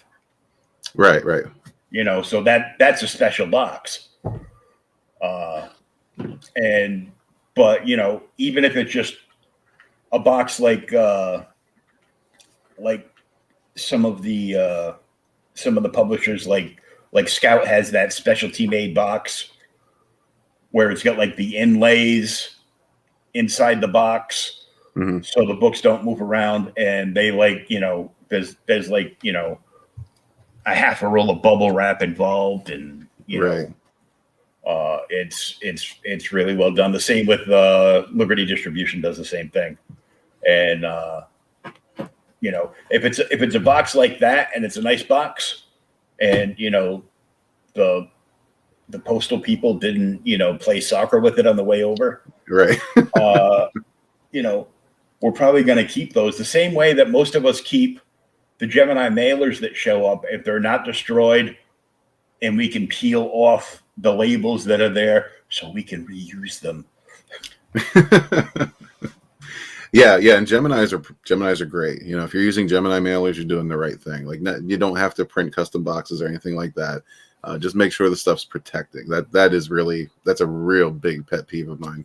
Yeah, I've gotten things inside boxes that weren't in bubble wrap or anything. It was just like the book inside a loose box that was too big for the book, and it just rattles around in there and hits the corners. And yeah, just make sure you're protecting these things when you send them out, please. I mean, for your benefit as much as the people receiving it, because you're going to get requests for replacements if you're fucking around on shipping. Yeah. If I'm selling like keys, yeah, they're like they're set like that book won't feel a bump in the road the entire way. I use the blue painter's tape to secure everything inside. That way if it's on there, it's like you can actually reuse that stuff too. Yeah. And I'm just like, I do as much as I can when I sell books, but I like to make I like to basically make like the envelope, like the envelopes that are just a little bigger than the books out of the bubble wrap, and just like tape them up on the sides. And if there's like 4 to 7 books, one of those envelopes, boom, tape over the top. I tape the books with the tape with extra stuff around them, and then I put them in the envelope and send them off, because I'm like, once I send them off, I'm like, yeah, I pretty much don't want to hear it. Yeah, exactly. I agree. 100%. And now I also know that there is a discount code when you order from Gemini, from Indie Volt Radio. All you do is type in Volt 10, VOLT 10, and you can save 10% off your Gemini orders. Oh, very nice. So they're like, share it out with everybody. Sure. I will be more than happy to take 10% off the price of Geminis that are kind of expensive, but worth every penny. Oh, absolutely, they are. Yeah. Like I said, if you're shipping in Geminis, you're top notch in my book. That's all it takes to make me happy. Just show me you're putting in some effort to make sure these books are protected, and we're good. You're sending it in a flat envelope with no bag and board. We're not that good. You're probably not going to get return business. Yeah, like that book, as much as I wanted to read it, I look at it, I go, I can't read this book. I just can't. The experience of the way he shipped it, like, turned me off, like, ridiculous amount. However, that will be a book that I give away in something, but it will, and they'll be like, "Oh, this was the giveaway, dude. That book cost me $35. Shut up." And it's like 32 pages, but I mean, it's a gorgeous book. I flipped through it. It's the cover and the pages are like high stock, but just left a bad taste in my mouth. Yeah, it'll do that because I mean, it shows you they don't care, and if they don't care, why should you care? Yeah, I like that sticker. Yeah, that's a badass sticker. But yeah, rest assured, all your books are going to arrive perfectly safe anytime you order from Nerium or myself, because we've pretty much come together to do this as a team for most projects in the future. So what you're going to see with Bonds, you're going to see with pretty much every other project that we do. And I think you'll like what you see with Bonds. And that's her book, right? Yeah. Cool. Well, I'll have to get that because I love her art now. So.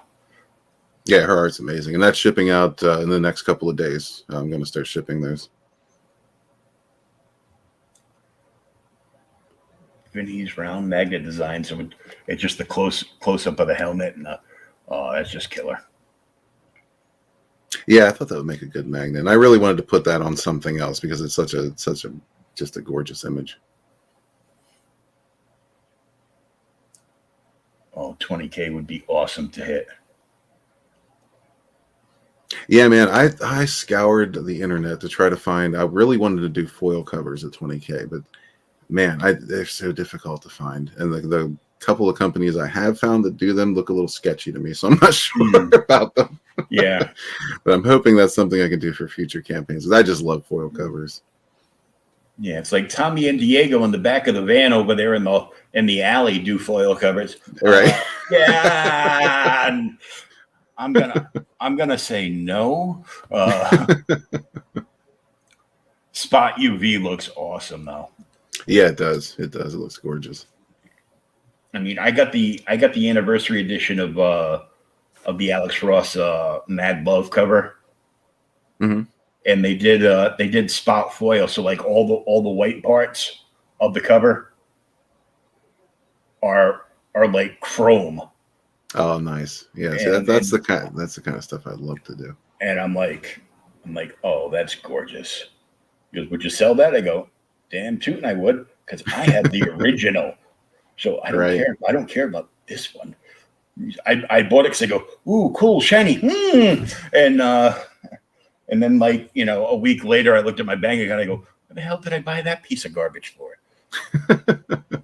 It's not like I'm going to open it and read it, because then I'd have a fingerprint on the chrome. I can't do that. Gloves. Oh.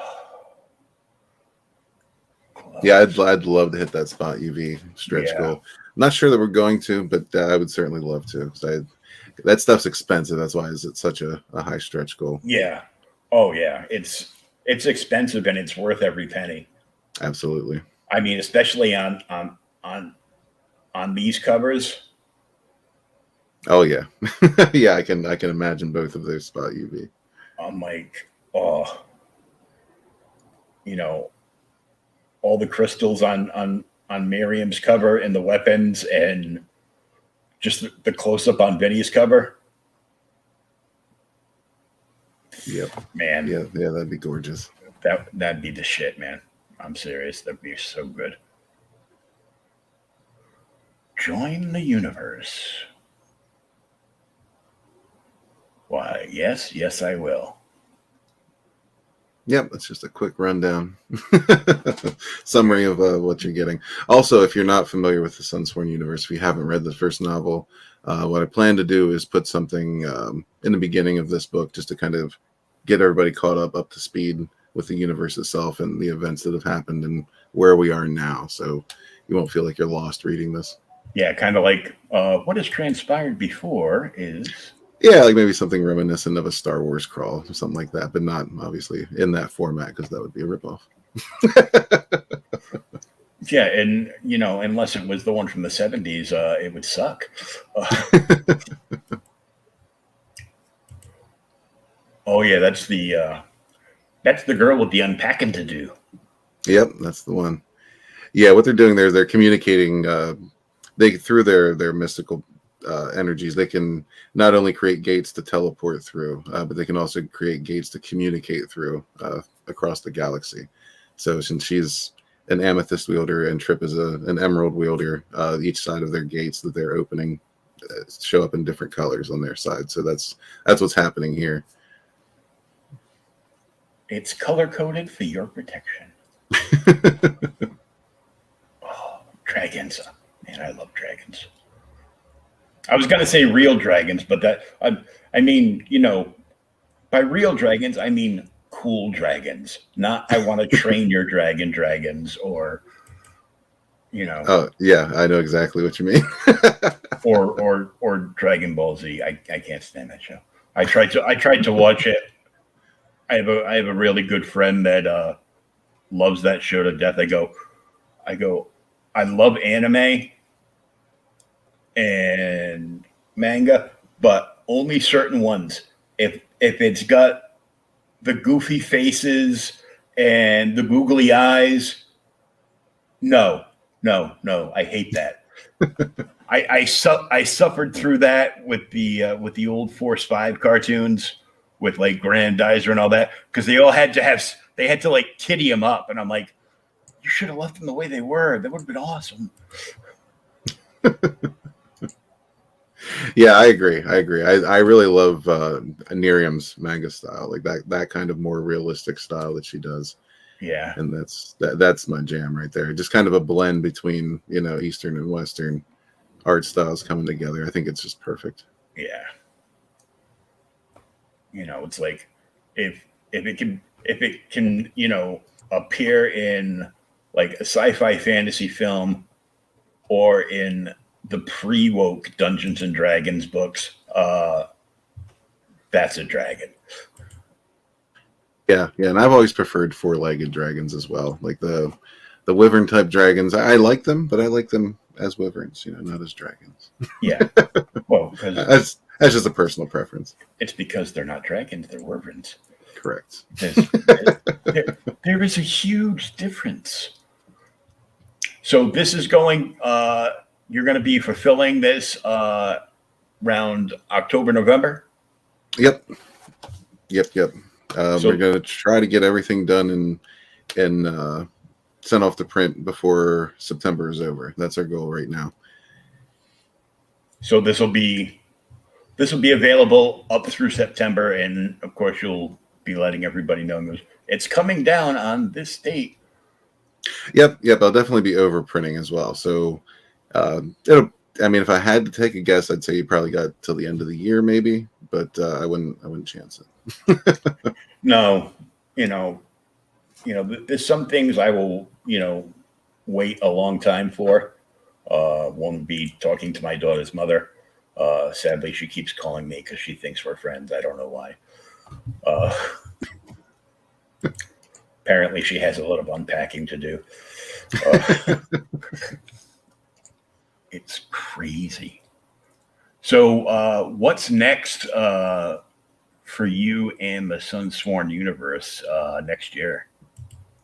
Well, next we got we're actually working on two things. The second novel is being written right now. That's probably going to be the next campaign that I do.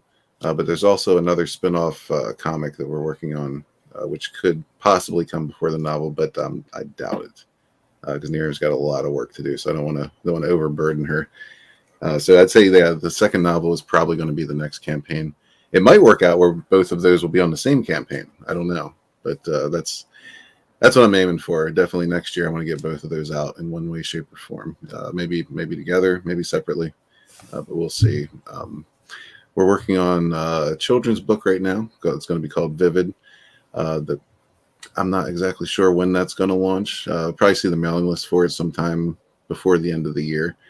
Miriam's also working on Bonds 2. As soon as she finishes up Sunsworn, she's going to dive right into Bonds 2. So that should be coming next year. Yeah, so probably look forward to those three: Vivid, Bonds 2, and the Sunsworn novel, second book next year.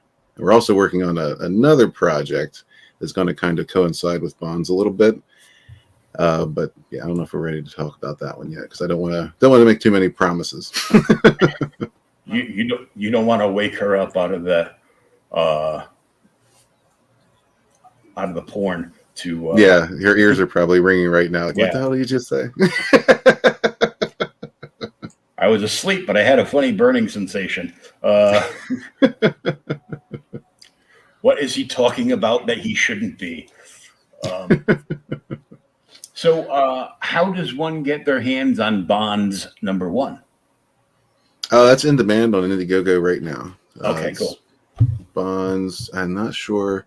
I don't think there's a shortcut for it. So I would need the Indiegogo link. But if you Google Indiegogo Bonds, it should come right up.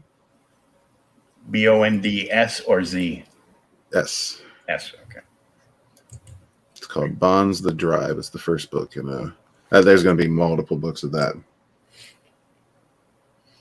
Very cool. But if you're interested, I can give you an exclusive look at the colored page that just came in. Oh, good. Oh. Oop, Oh. I lost it. Let me get it back. Ooh, lots of pages. Yeah, lots of pages. Oh, that's awesome, dude. The reflection in the dragon's eye. Yeah, Miriam's really good with that. She plays around a lot with these reflections, and sometimes you miss it. Sometimes they'll go right by you until you see it a second or third time. But And either that center panel, she is very angry or constipated. well, what's happening here is they had just come through a portal themselves when they were almost going into the dragon's mouth. So they end up falling on the ground here, and she's feeling it from that, and then she sees another person being ported right over top of her. Oh. So that's what that face is about. And it's probably not a person she would want to see. Yeah, probably not. Probably not. But you'll have to buy the book to find out. Well, Absolutely. I damn well will be planning on that.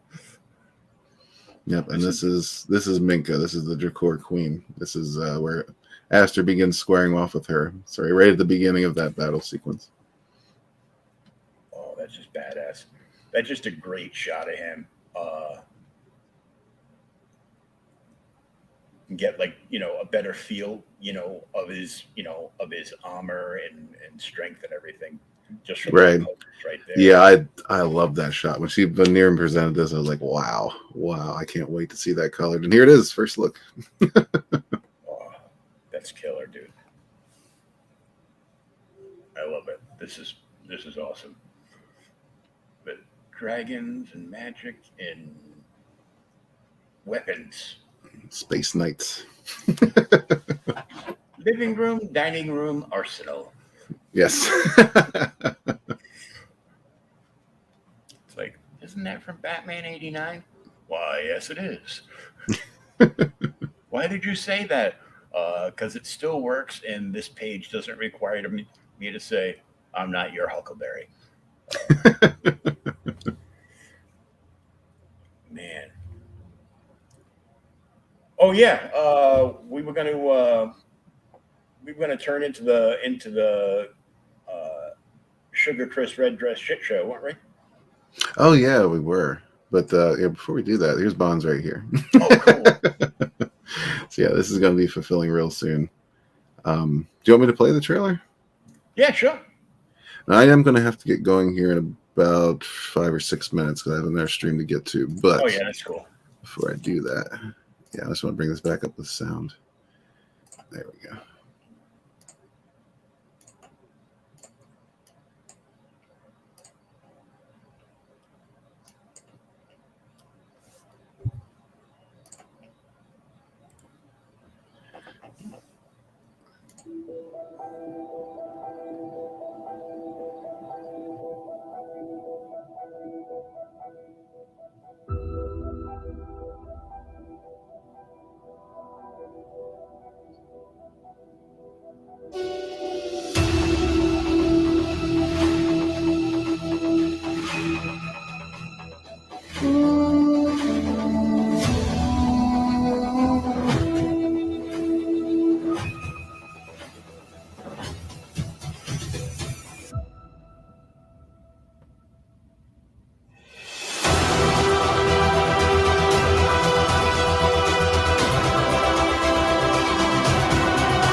Wow, that's cool.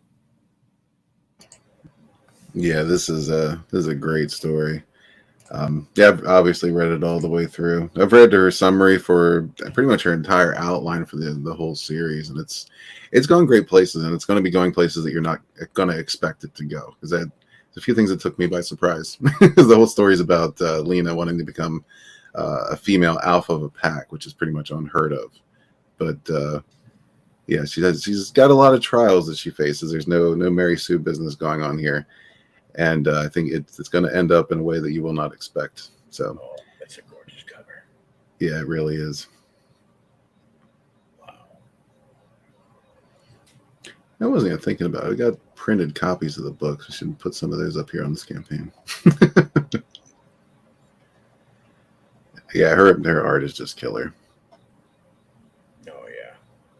Like in the video, the close up of the girl like at the table, like the amount of anger she drew just into like that one eyeball.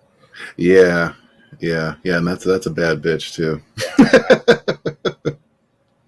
Yeah, I was quite fearful. You know, I knew it was on. You know, I knew it was a drawing and it was rendered and it was on a screen, but I was like. Yeah, now she does put some silliness in here as well in manga style, but I think it fits because there's not a whole lot of it, and where it is, it fits. I like it. It's very cool. Yeah, you got a splash of class and a splash of gratuitous violence, and of course these sexy prints that you can get as well. Oh, boobs! Boobs are good. Everyone likes boobs. Gonna do some sketchy shit. Hope we get away with it. Yeah, all the traditionals have sold out on this campaign as well. Oh yeah. But yeah, as far as the stretch goals, we unlocked a bookmark, this trading card, 2 prints, which I'm in love with this image right here. She doesn't know why, but I just love that image. And there's going to be a bonus comic in the back of the book as well. It's going to 7 pages. It actually came out to be 7 pages, but it's the story of the Mudman, which is something we're going to, I think, continue with the upcoming comics as well. As the Mudman is a comic in the book that Lena's younger brother Jesse loves to read. So I just thought it'd be a cool extra to put that in there. Oh yeah. I like that. Here's the comic that they're reading in the back. Right. Look who showed up. Oh, there he is. Right on time. But yeah, if you haven't checked out Bonds, I would definitely encourage you to do it because man, it looks yeah. even better in print. Oh, for sure. I got money coming in Sunday, and then Monday it goes on my rechargeable card, and I stopped buying shit. You gotta clear out both files from both my LCS shops that I do business with, and then it's campaign.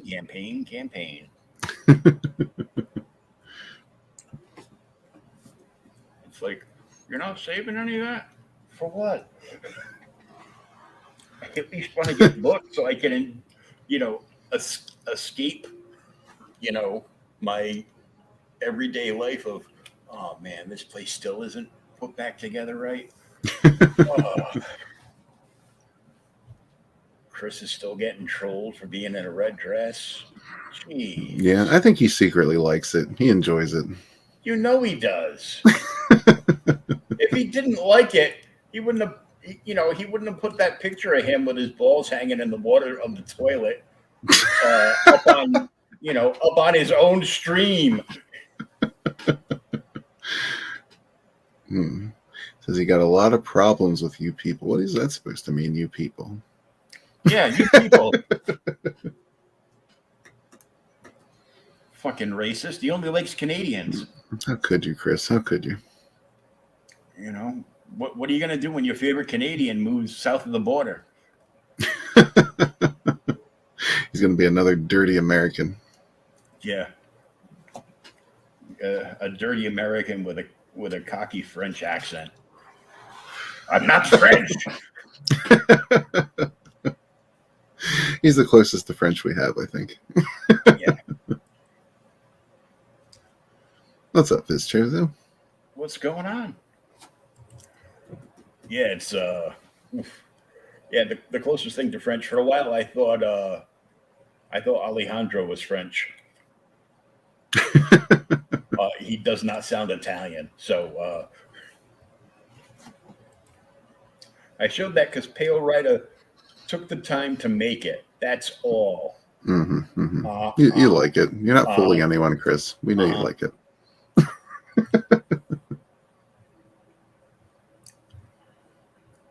Yeah, Underoos boy. I hate to do it since Chris actually showed up, but yeah, I really got to get rolling. Yeah, that's cool. Thanks so much for hanging out, and pleasure meeting you someplace besides the chat where we're trolling people. Yeah, absolutely, man. Thank you for having us. And it was a blast. It was awesome getting to know both these campaigns, and French people do like comics, and I'm going to market there. Oh yeah, there's a big market. Oh yeah, there's a huge market out there. We could just pack them all in one box and ship Sim out there. Because he's got the accent, so it won't be like a stranger trying to sell them comics. It'll be one of their own. Sim, you got to man the cart on the street. Yeah. We're putting you on the corner. Don't worry, it's not the same way Chris goes on the corner. It's much more respectable. Yeah, it's more respectable. No dresses or anything. You'll be fine. But thank you very much. I'm gonna wrap this up. I know you got another stream to go to, and I'm going to download this and upload it to my podcast platform. So our little chat will be available anywhere you can get a podcast from a little later on tonight. Very cool, man. Thank you. It's fun talking to you. Thanks, dude. I had a great time. Me as well. And we are out of here. Very classy, he says.